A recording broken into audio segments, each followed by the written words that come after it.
4 বছরের ছোট্ট মেঘ এখন বড় হয়ে 17তে। সাংবাদিক সাগরুণীকে হত্যার সময় অবলা তাদের সন্তান এখন বাবা মায়ের বিচার চাইতে আদালত প্রাঙ্গণে। এই 13 বছরে তদন্ত প্রতিবেদন পিছিয়েছে 115 বার, কিন্তু নতুন সরকারের ওপর আস্থা রাখতে চায় মেঘ।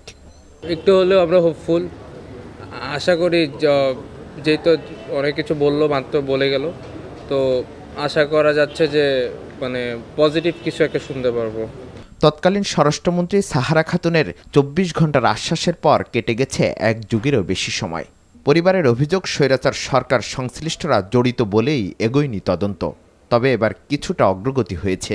এই উচ্চতর টাস্কফোর্স 4 এপ্রিলের মধ্যে হাইকোর্ট বিভাগে তাদের তদন্তের সারবত্তা পেশ করবেন। সায়েন্টিফিক এবং ফরেন যে সমস্ত এভিডেন্স আছে সেগুলো এক্সামিন করছেন। যতটুকু আমরা জানতে পেরেছি, বেশ কিছু ডেভেলপমেন্ট হাতে এসেছে। সময়ের ব্যবধানে হাইকোর্ট বিভাগে এই ডেভেলপমেন্টগুলো নিয়ে একটি তদন্ত রিপোর্ট সাবমিট করা হবে।